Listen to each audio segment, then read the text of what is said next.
Magandang hapon. Update muna tayo sa lagay na ating panahon ngayong araw ng linggo, January 14, 2024. Sa kasalukuyan nga ay itong shear line. Ito yung salubungan ng hangin galing northeast at galing east. Ito ay sa kasalukuyan nakakaapekto sa may silangang bahagi ng Visayas at Mindanao. Kaya inaasahan nga natin itong shear line pagdadala ng maulap na papawirin, may mga kalat-kalat na pag-ulan, pagkidlat, pagkulog dito sa may area ng Eastern Visayas, sa may Central Visayas, dito rin sa may area ng Caraga, sa may Davao Region, pati na rin sa may Northern Mindanao area. Kaya yung ating mga kababayan na inuulan ng mga nakaraang araw pa ay pinag-iingat natin sa mga banta ng pagbaha at pagguho ng lupa.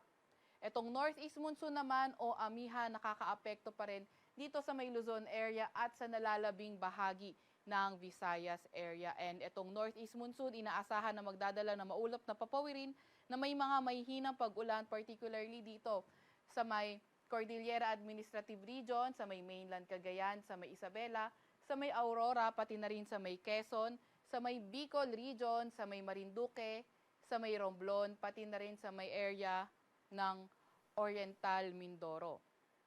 And also, para naman sa lagay ng panahon sa Metro Manila and the rest of Luzon, partly cloudy to cloudy skies. So, inaasahan natin may mga tsansa ng mga mahihinang pag-ulan.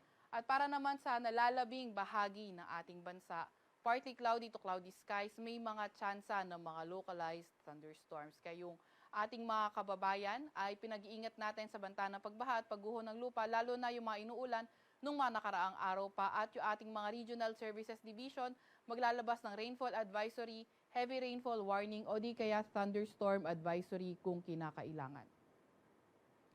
Para naman sa lagay ng ating panahon bukas dito sa may Luzon area, inaasahan natin mostly sa may silangang bahagi pa rin ng Luzon yung maulap na may mamayhinang pag-ulan, particularly dito sa may mainland Cagayan pa rin, sa may Aurora, sa may Isabela, sa may Quezon, pati na rin sa may Bicol Region, pati na rin sa may area ng Oriental Mindoro, Marinduque, and also ng Romblon area.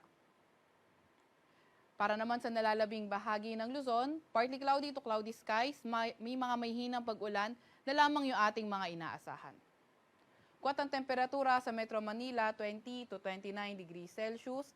Sa may Baguio naman ay 12 to 24 degrees Celsius. Sa Tagaytay ay 22 to 27 degrees Celsius. Sa may Lawag naman ay 20 to 30 degrees Celsius. Sa Tuguegarao ay 20 to 25 degrees Celsius. At sa may Legazpi ay 24 to 30 degrees Celsius.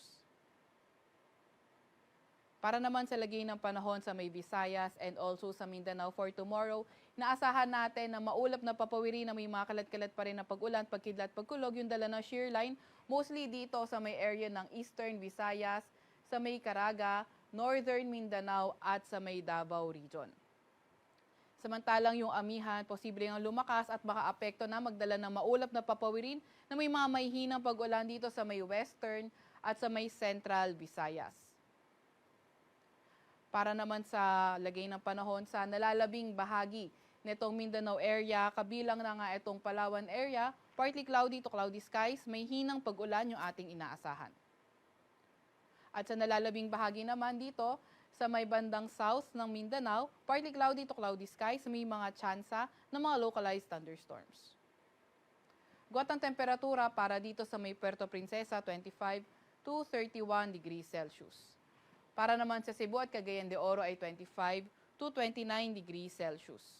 Sa may Iloilo, 25 to 30 degrees Celsius. Sa may Tacloban ay 23 to 29 degrees Celsius. Sa Bay Davao ay 24 to 30 degrees Celsius. At sa may Zamboanga ay 25 to 32 degrees Celsius. Meron pa rin tayong nakataas na gale warning, particularly dito sa may northern at eastern coast ng Catanduanes, sa may ilang bahagi ng Northern Samar, sa may Eastern Samar, sa may Leyte, ilang parte din ng Southern Leyte, sa may Dinagat Islands, sa may Surigao del Norte, kabilang na ang Siargao at Bukas Grande Island, pati na rin sa may Surigao del Sur. Kaya kung maaari, huwag mo nang pumalaot, lalo na yung may mga maliliit na sasakyang pandagat dahil magiging maalon hanggang sa napakaalon ang karagatan. Para naman sa 3-day weather outlook ng mga pangunahing syudad natin dito sa may Luzon area, inaasahan nga natin dito sa Metro Manila until Tuesday, posible pa rin nating maramdaman yung epekto ng amihan. Kaya light rains or partly cloudy to cloudy skies with isolated light rains yung ating inaasahan. Pero pagdating ng Wednesday and Thursday, although partly cloudy to cloudy skies pa rin tayo, may mga tsansa na tayo ng mga localized thunderstorms.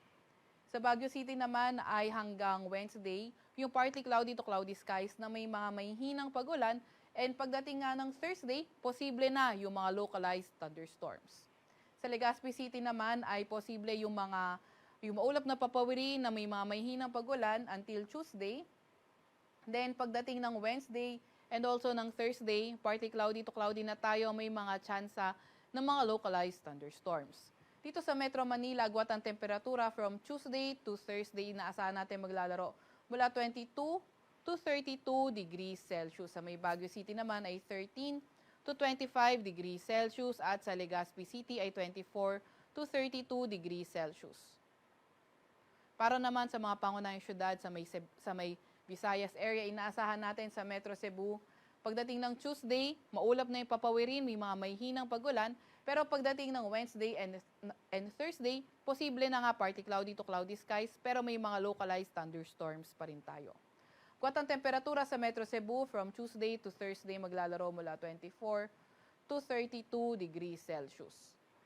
Dito naman sa may Iloilo City, pagdating ng Tuesday, partly cloudy to cloudy skies, may mga mahihinang pagulan, pero Wednesday until Thursday, may mga tsansa na tayo ng mga localized thunderstorms. Agwat ang temperatura sa Iloilo maglalaro mula 25 to 32 degrees Celsius. Para naman sa may Tacloban, pagdating ng Tuesday, posible nga yung mga tsansa ng mga mahihinang pagulan. And also, pagdating ng Wednesday and Thursday, mga tsansa na ng mga thunderstorms yung inaasahan natin. Agwat ang temperatura sa Tacloban City, Tuesday to Thursday maglalaro mula 23 to 32 degrees Celsius. Para naman sa Mindanao area, dito sa Metro Davao on Tuesday, asahan nga natin yung may maulap na papawiri na may mga kasamang kulog, kidlat. And pagdating ng Wednesday, Thursday, asahan natin yung mas magandang panahon kung saan mga localized thunderstorms yung inaasahan natin. Agwat ang temperatura sa Metro Davao, 24 to 33 degrees Celsius. Para naman sa Cagayan de Oro City, asahan natin for Tuesday, posible nga lumakas yung epekto ng amihan, umabot hanggang sa area ng bandang Northern Mindanao. Pero pagdating ng Wednesday and Thursday, posible na yung mga localized thunderstorms.